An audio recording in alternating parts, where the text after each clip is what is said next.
거절을 잘 못하고 아무리 내가 말해야 할 상황이 오더라도 꾹 참는 성격이랍니다. 이런 성격 때문에 부당한 일을 당하더라도 늘 당하고만 살았는데요. 그러다 보니 어느 순간은 다 놓게 되는 날이 오더라고요.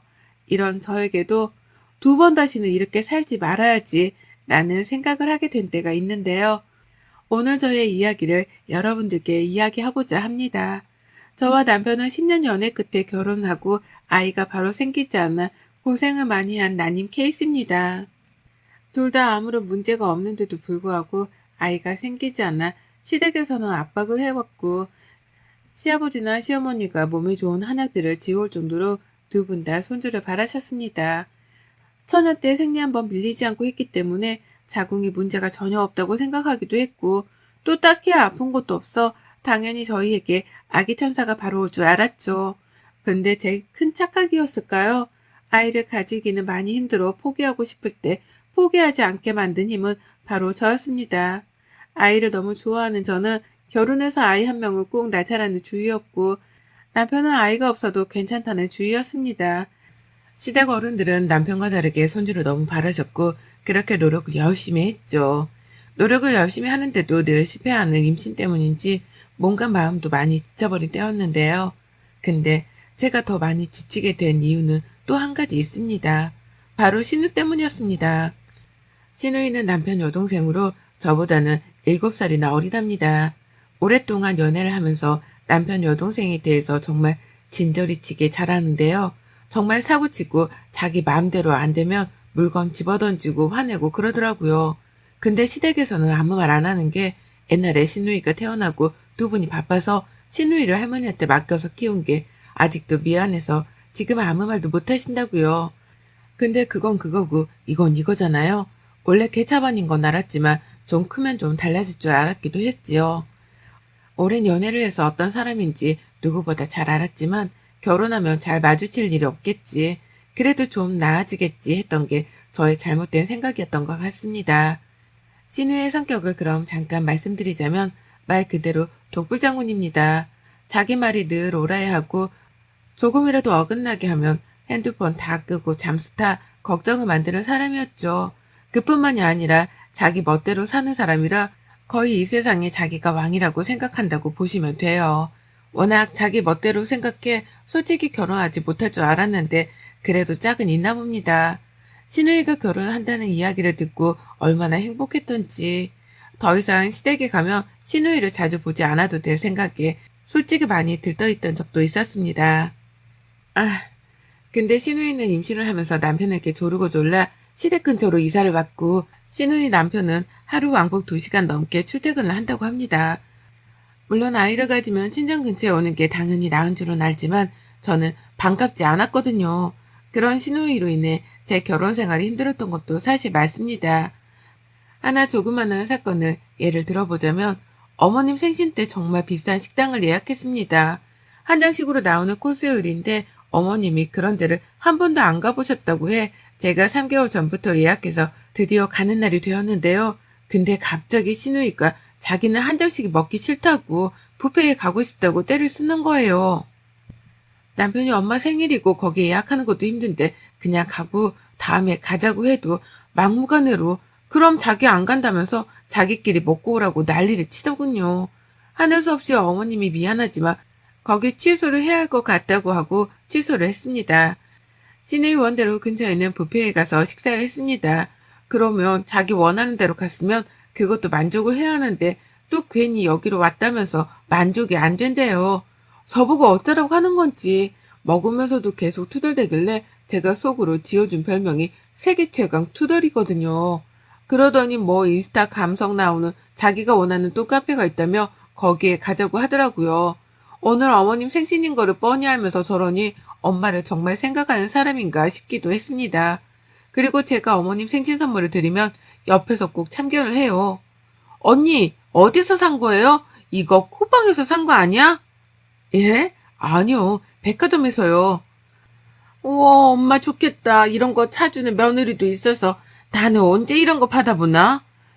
옆에서 막 비꼬고요. 지금 이 이야기는 세 발의 피라고 생각하시면 됩니다. 어느 정도 막무가내로 하냐면 같이 배달 음식 시켜서 먹고 있으면 갑자기 그 음식 먹기 싫다고 다른 음식 시키라고 난리칩니다. 아직까지도 그 음식이 많이 남아있어서 다 버릴 것 같은데도 불구하고 그 음식을 꼭 시키고 한 입이라도 먹어야 직성이 풀리는 사람이거든요. 그런 신우인지라 결혼하고 아기 낳으면 조금은 철들겠지 싶었던 게 제 큰 착각이었습니다. 아기를 낳으니 신우이는 시댁에 밥 먹다시피 오더라고요. 신우 남편이 바쁜 편이라 주말에도 나가서 일을 해야 하는 상황도 생기는데 그때마다 신우이는 육아가 힘들다며 매일같이 시댁에 와 있더라고요. 그럼 와 있기만 하면 되는데 저희 온다는 이야기만 들으면 저에게 매일같이 이것저것 시킵니다. 충분히 혼자서 할 수 있는 일인데도 불구하고 자기가 임신했다는 이유만으로 저를 매일 시켰는데요. 그 일은 직접 신우이네 가서 자기 무슨 옷을 가져다 달라. 자기가 정말 먹고 싶은 디저트가 있는데 그거를 사와라. 정말 임신 때만 생각하면 치가 떨릴 정도로 심부름을 했던 기억이 납니다. 임산부니까 아이를 가졌으니까 저도 참 많이 참고 지나갔었는데요. 근데 제가 더 참기 힘들었던 건 제가 아이를 기다리는 걸 뻔히 알면서 저에게 늘 하는 말이 이거였어요.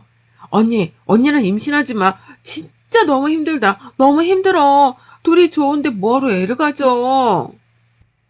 라면서 저를 볼 때마다 하는데 처음에는 저를 걱정해서 하는 말인가 싶어서 고마웠어요. 근데 계속 저 이야기를 하니 한 번은 나를 놀리는 건가? 임신을 못해서? 라는 생각이 들더군요. 그렇게 신우이가 출산을 하고 산후조리 2주에 산후도우미 2주에 심지어 시댁 2주로 총 6주를 넘게 조리를 하더라고요. 저는 가까이서 처음 보는 아기가 너무 예뻐서 신우이는 힘들었지만 조카는 너무 예뻐서 시댁에 매일 갔던 기억이 납니다. 그 뒤로 신우는 절대 임신은 안 한다더니 다시 연년생으로 둘째를 가지더라고요. 그렇게 신우이는 애가 둘인 엄마가 되고 저는 그때까지 한국 사회에서 난임부부로 살아갔습니다. 그럴 때마다 신우이는 그거 난임 치료하는 거 돈 많이 들지 않냐면서 그 돈으로 차라리 맛있는 거 사 먹으라고 나중에 때 되면 생기고 안 생기면 안 생기는 거지라고 하는데 왜 그렇게까지 저는 그 말도 서운했을까요? 신우이는 미웠지만 조카 둘은 참 너무나 예쁘더라고요. 태어난 순간부터 자라오는 순간에 봐서 그런가 내 아이 같고 너무 예뻤어요. 그래서 신우이한테 애기 봐줄 테니까 나갔다 오라고도 하고 힘들 때면 종종 이야기하라고도 하기도 했습니다. 출산 선물로는 현금이랑 선물 이렇게 챙겨드렸어요. 물론 두 번째 출산 선물로 가지고 싶은 게 있다고 해 열심히 챙겨드렸는데요. 근데 제가 너무 많이 챙겨준 탓이었을까요? 아이가 커가면서 필요한 것들이 생기면 자기가 사는 게 아니라 저한테도 이거 어때요? 언니가 사주면 안 돼요? 오빠 이거 사줘. 엄마 아빠 이거 사줘 등의 이야기가 많았습니다. 물론 저나 남편이나 맞벌이를 해서 그런 것들을 보면 사주기는 했지만 가끔은 조금씩 울컥해지기도 하더라고요. 우리는 아이가 한 명도 없는데 벌써 신우이는 둘째까지 있다고 하니 참 부러웠습니다. 근데 부러워만 했어야 했을까요? 신우의 자랑은 늘 끊임없이 지속되었습니다. 그러면서 늘 저에게 가지고 싶은 물건들이나 먹고 싶은 게 생기면 사진만 딸랑 보내곤 하더라고요. 몇 번 정도는 그냥 말없이 사서 보내기도 하고 직접 포장해서 주고 나름대로 숙모의 역할을 다했다고 생각했습니다. 그럴수록 신우이의 만행은 도를 지나치더군요. 임신도 자꾸 실패하고 신우이까지 그러니 한동안 우울증에 많이 힘들어했습니다. 그리고 드디어 제가 그렇게 바라고 바라던 아기 천사가 저희를 찾아왔습니다. 병원에서 임신을 확인받았을 때 정말 세상을 다 가진 것 같았죠. 신우이도 당연히 가족이니까 축하해줄 줄 알았는데 처음에는 축하하더니 나중에 결국에는 본색을 드러내더군요.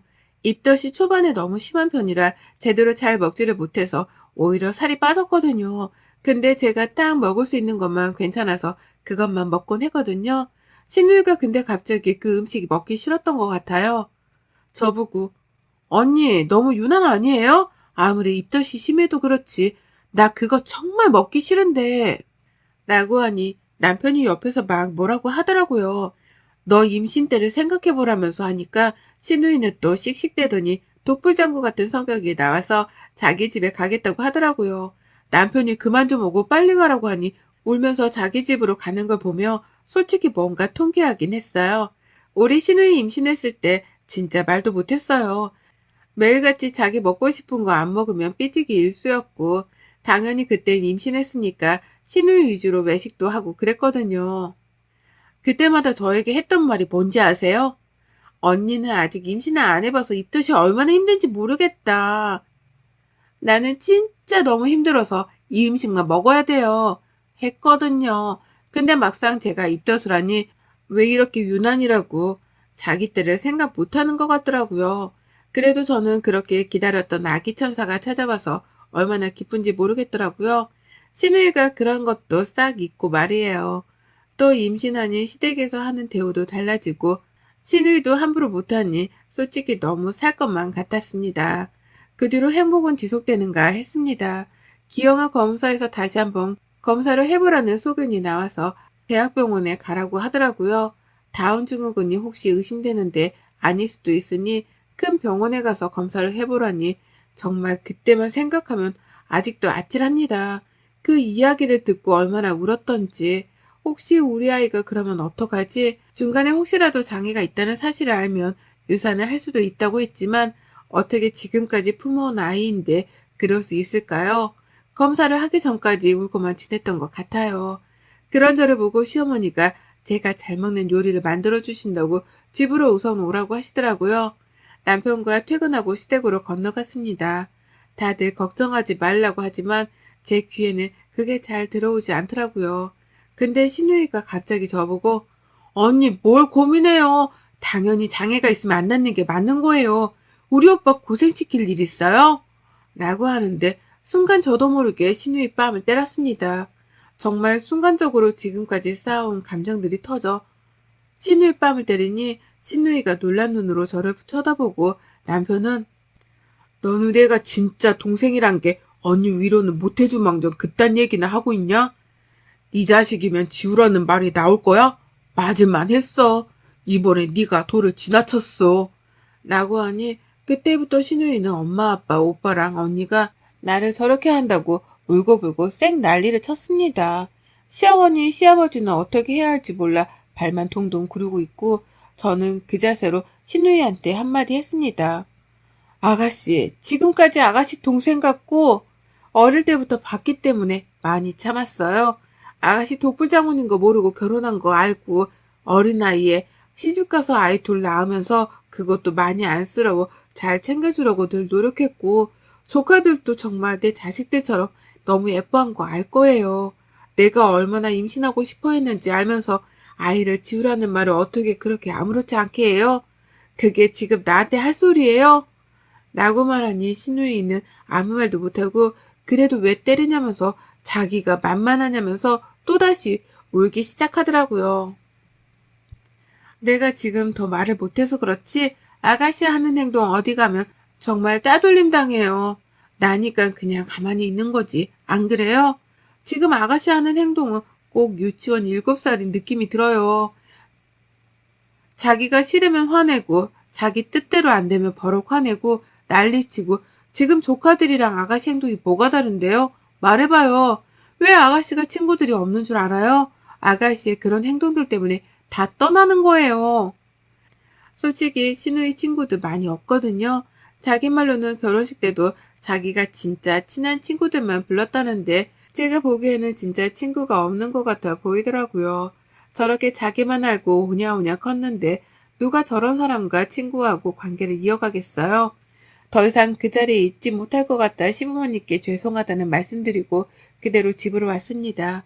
그 다음날 시어머니가 전화를 해오셨어요. 얘야 미안하구나. 우리가 너무 오냐오냐 키워서 그런 거니 네가 이해 좀 해주렴.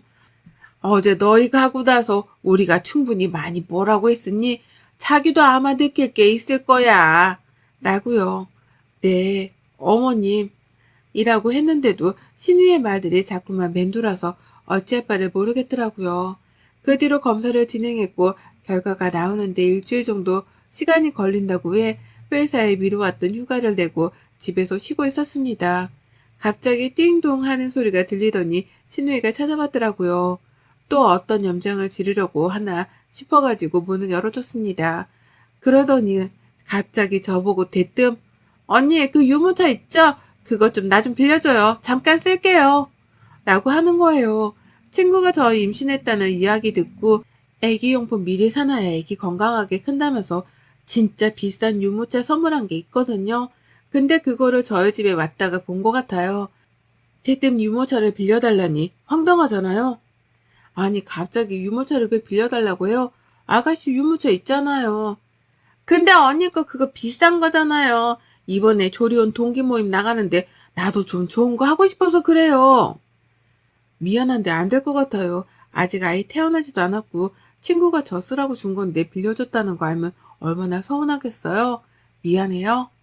아, 정말 언니. 애기 아직 태어날지 안 태어날지도 모르는 상황에서 무슨 유모차예요. 나라면 이런 유모차 말고 애기 건강이나 더 신경 쓰겠어요. 참. 그러니 애기가 기형아 검사를 보통과 하지. 라는 말에 들고 있던 물컵을 신우에게 뿌렸습니다. 아, 뭐 하는 짓이에요, 진짜? 저번부터 안 되겠네? 뭐 하는 짓? 너 진짜 뚫린 입으로 함부로 하니? 너 더 당해볼래, 진짜? 하면서 신우이를 바닥에 내동댕이 쳤습니다. 그러고는 머리끄댕이를 잡고 다시 한번 말해보라면서 정말 이판사판 싸웠습니다. 임신 중이라 그러면 안 됐지만 정말 너무 화가 나서 어떻게 할지를 모르겠더라고요. 그렇게 신우이 머리를 한 움큼 뽑고 나서는 한마디 했어요. 너 두 번 다시 우리 집에 발 디딜 생각하지 마. 그리고 나한테 뭐 바라지 마. 오빠한테도. 울며불며 자기가 뭘 잘못했냐고 하길래 한 번 더 말해줬습니다. 너는 네가 잘못한 거 진짜 몰라? 너 그렇게 말하는 거 고쳐. 그러지 않으면 네 곁에 아무도 안 남을걸?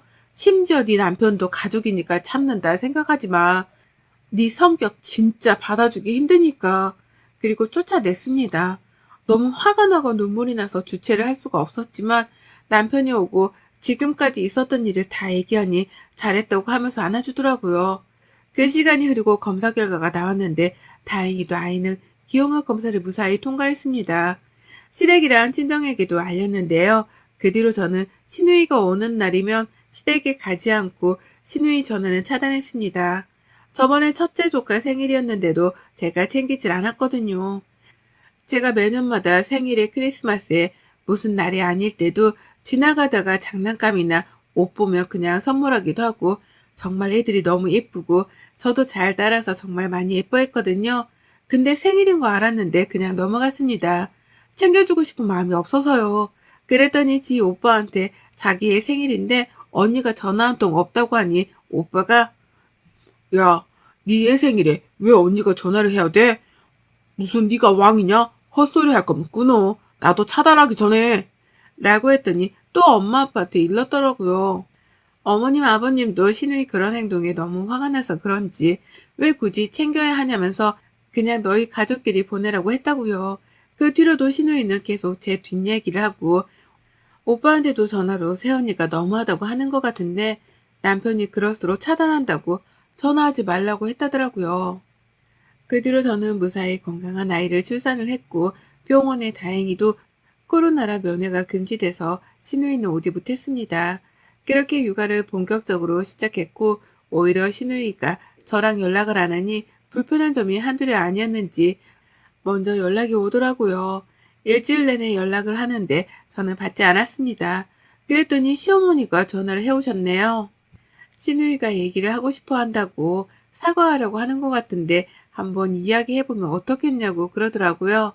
처음에는 내키지 않았지만 계속 피할 수는 없었기에 아기를 재워놓고 시누이의 전화를 받았습니다. 울며 자기가 잘못했다고 미안하다고 다시는 안 그러겠다고 하더군요. 그래서 제가 딱 말했습니다. 용서가 되지 않는다고요. 하니 자기가 어떻게 하면 되겠냐고 하길래 두 번 다시 말을 함부로 하지 말라고 또 함부로 말을 한다면 그때는 정말 지금보다 더 심하게 대하거라고 했죠. 알겠다고 하길래 그때부터 시누이가 조심하는 모습을 보이기 시작했네요. 다행히도요. 시누이한테 사실 더 참교육을 했어야 하는데 그때 많이 못한 게 아쉽기는 해도 이 정도면 충분히 알아들은 것 같아 이제는 조금은 편하게 대하려고 하는데요. 지금은 저만 보면 말을 전처럼 하지 않고 조심하는 게 보여 저도 편하게 대하려고 노력하고 있는데 잘 안 되네요. 사실 저는 용서하고 싶지 않지만 제가 남편이랑 사는 한은 시누이를 안 보고 살 수 없으니 그냥 저냥 지내려고 하네요. 저희 시누이 얘기 어떠셨나요? 여러분들도 그런 시누이가 있겠죠? 저는 정말 묵은 체증이 내려가는 것 같았습니다. 이제 우리 아이 육아하는 데만 전념하려 합니다. 여러분들의 시댁 이야기는 어떤가요? 여러분의 생각은 댓글로 남겨주세요. 오늘도 시청해 주셔서 정말 감사합니다.